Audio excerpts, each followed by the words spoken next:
Hey there, it's Losso here, the Assassin. Today I'm going to talk to you about two acronyms, B2B and B2C. So B2B is, and it's often the letter B, the numeral 2 and the letter B, although it means business to business. So it's businesses selling to other businesses. And then B2C is businesses selling direct to consumer, so business to consumer. You might think that this is not relevant to you much at all, but for marketers, there's different strategies and different things that we need to consider, especially around digital, in terms of what we're going to do if you're in one category or the other. And it gets even more complex if you're in both. So you do both B2B and B2C. And this, in marketing terms, has been a conundrum for traditional businesses, because what they do is, in a lot of cases, they have channels. So the traditional form of marketing was, especially with, say, someone like Microsoft, and they're selling their software, they would have channel partners. So Microsoft authorized resellers who would resell all of their products. So you would never really buy directly from Microsoft.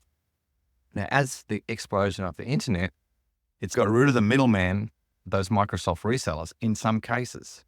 So some of the products that they sell, which are more consumer related, they sell online and they sell direct. So it's business to consumer. And so in that way, they're competing with their channel. And sometimes a term that we use is butchering in channel. So sometimes you're hurting those partners that you've worked for years, because you've now need to adapt to new competitors who are selling direct. They've got a cheaper way of selling because they can sell online, and they don't have to give away a percentage of their margin to that reseller. So B2B and B2C have come all muddled in one for some businesses, and navigating that and working out the right strategy for you is very important. And what we do online with B2B, if you're selling a service, for instance, generally you're solving someone's problem. So they're moving away from pain. So we've got to demonstrate very quickly, and we use the story brand approach for that, is to how you solve that problem and take the pain away. Whereas with business to consumer, so pure business to consumer, B2B e-commerce sites, it's more moving towards pleasure. So therefore, we've got to show the product and how people would enjoy themselves or look better or feel better because they bought that product. So this feeds into the choice of media, the language and the imagery we're going to use, and also the selection of the technology to build your website. So if you've got a really complicated B2C and B2B and you want to build that all in one and link into maybe your ERP system or something like that, we're going to go to something really high end like Core DNA to build that out. And if it's very simple selling t-shirts, we're going to go for something like a Shopify. There's a lot in all of this B2B and B2C stuff.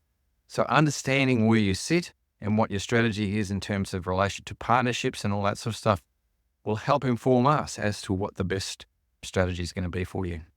As with everything, this takes time and research. We need to understand the market, the competitors, those partners, and the end purchaser. What do they want? Do they want to be able to get online, buy stuff from you at 9 o'clock at night rather than waiting to ring you from between 9 and 5 when your business is open? And a lot of people say, oh no, they're happy to ring us. I'm telling you right now, they're not. They'd much prefer to do things under their own terms, look at their previous purchases, understand what's going on wherever they are. This all feeds into your strategy for your business. If you'd like some advice on this sort of stuff, we do it all the time. Reach out and we can give you some feedback. Okay, hope this helps.